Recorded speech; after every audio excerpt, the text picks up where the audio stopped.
You picture the scene, a dusty main street in a frontier town. The sun is high overhead. A man with a tin star on his chest stands alone, his hand hovering near his holster. He is the law. He answers to no one but his own moral code. He's there to clean up the town, dispense justice with a quick draw, and ride off into the sunset. It is the classic image of the United States Marshal that Hollywood has sold us for over 100 years. From John Wayne to Matt Dillon, we have been told that these men were autonomous heroes who ruled the West with an iron fist and a fast gun. But what if I told you that almost everything the movies taught us about the U.S. Marshals is wrong? What if I told you that the real Marshal was less of a lone wolf and more of a bureaucrat with a badge? What if I told you that drawing his gun was actually a financial disaster that could cost him a month's wages? The reality of the Old West Marshal is far grittier, far more complex, and honestly, far more interesting than the myths we see on the silver screen. Today, we are going to peel back the Hollywood script and look at the hard, logistical, and often unglamorous truth of federal law enforcement in the late 19th century. Part 1. To understand the real U.S. Marshal, you have to understand who they actually worked for. In the movies, a marshal rides into town and seemingly takes over. He arrests drunk cowboys, breaks up bar fights, and chases bank robbers. But in reality, a U.S. Marshal had almost no authority over those things. The U.S. Marshals Service was created way back in 1789, not as a police force, but as the enforcement arm of the federal courts. This is a crucial distinction. A marshal was not a local cop. He did not patrol the streets looking for trouble. In fact, he usually sat around waiting for a judge to hand him a piece of paper. His job was to execute lawful precepts. That means serving warrants, subpoenas, and writs issued by a federal judge. If a cowboy got drunk and shot up a saloon, that was a crime against the state or the town, and it was the job of the local sheriff or the town marshal to handle it. The U.S. Marshal had no jurisdiction there unless the crime happened on federal property, like a military fort or a post office. This created a lot of friction that movies rarely show. You often see the marshal and the sheriff working together, or the marshal taking command. In reality, the county sheriff was the king of his domain. He was elected by the local people, while the U.S. Marshal was a political appointee sent from Washington. They were often rivals. They fought over turf, and more importantly, they fought over who got to claim the prisoner. Why? Because in the Old West, prisoners equaled money. Part 2. This brings us to the single biggest misconception about Western lawmen: the money. In the movies, the hero does the job because it is the right thing to do. He is driven by duty. But in the real 1800s, the U.S. Marshal and his deputies were driven by something else entirely. They were driven by the fee system. Until 1896, Deputy U.S. Marshals did not get a salary. They did not get a paycheck every 2 weeks. Instead, they were paid piecework, just like a factory worker or a salesman on commission. They only got paid if they performed a specific task that had a price tag attached to it by the government. Let's look at the math, because it dictated how the West was really policed. Under the fee schedule used in Arkansas and the Indian Territory, a deputy earned $2 for making an arrest. It did not matter if he arrested a chicken thief or a cold-blooded killer. The government paid $2. But the real money was in the mileage. A deputy earned 6 cents per mile to travel to the arrest and 10 cents per mile to bring the prisoner back. This led to a practice known as mileage making. Deputies would intentionally ignore outlaws hiding nearby and instead ride hundreds of miles to chase someone far away, just to rack up the travel fees. It turned the pursuit of justice into a logistical game of maximizing distance. This fee system also explains why the dead or alive warrant is largely a Hollywood myth. If a deputy shot and killed a suspect, do you know what he got paid? 0. He received no arrest fee because he could not bring the man before the court. He received no mileage for the return trip because he wasn't transporting a prisoner. In fact, he often had to pay for the outlaw's burial out of his own pocket. So, The idea of a trigger-happy marshal gunning people down in the street makes no financial sense. A dead suspect was a financial loss. A smart marshal wanted his prisoner alive, healthy, and sitting in the back of a wagon so he could cash in that voucher at the end of the trip. Part 3. This brings us to the daily grind of the job, which was about 90% paperwork and 10% action. The movies show us the gunfights, but they leave out the hours spent filling out expense reports. Every single penny a deputy spent had to be documented. If he bought breakfast for a prisoner, he had to list it, 25 cents. If he bought corn for his horse, 50 cents. These vouchers were sent all the way to Washington, D.C., where clerks in the Department of Justice would go over them with a fine-toothed comb.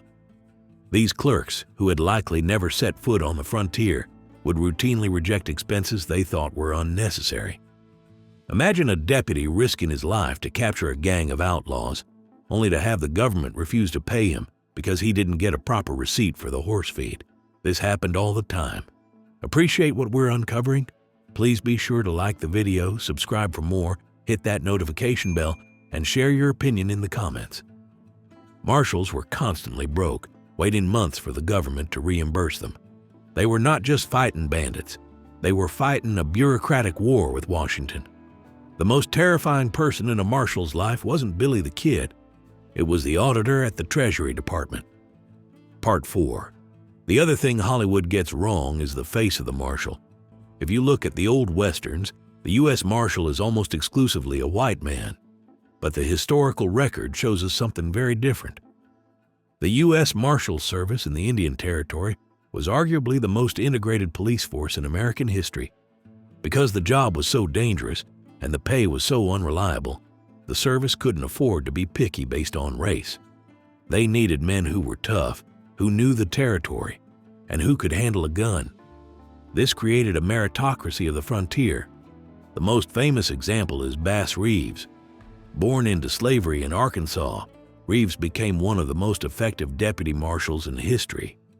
He served for over 30 years and is credited with arresting more than 3,000 felons. He was a master detective who used disguises and spoke multiple Native American languages. Unlike the movie heroes who rely on a fast draw, Reeves used his brain. He once walked 28 miles with 2 prisoners he had captured, rather than risking a shootout. But he wasn't the only one. There was Grant Johnson, a man of mixed African American and Chickasaw heritage, who was known as one of the best lawmen in the territory. In New Mexico, you had Hispanic U.S. Marshals like Romulo Martinez, who commanded white deputies. This dynamic, a Hispanic boss giving orders to Anglo cowboys, is something you almost never see in films, but it was a reality of the political landscape in the Southwest. The West was a diverse place, and the men who pinned on the badge reflected that reality. Part 5. Now let's talk about the violence. We all know the scene. The clock strikes 12, the street clears, and 2 men face off.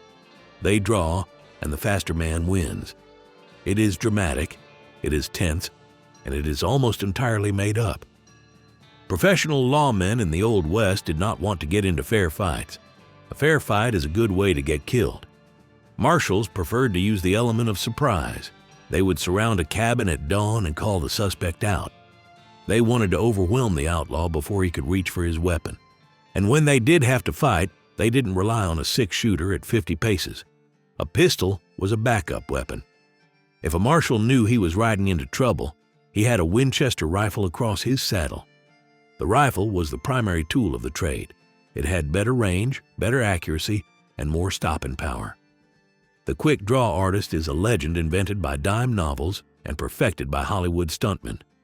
Furthermore, the law was actually quite strict about when a marshal could shoot. There was a legal concept called the fleeing felon rule. A lawman could only use deadly force if it was absolutely necessary to prevent the escape of someone who had committed a felony. If a marshal shot a man who turned out to be unarmed or who had only committed a minor crime, that marshal could be charged with murder. And this wasn't just a theory. Deputies were frequently arrested by local sheriffs after shootings. They had to hire lawyers and face juries. There was no license to kill. Every bullet had to be justified, both legally and financially. Part 6. Finally, we have to look at the sheer physical hardship of the job.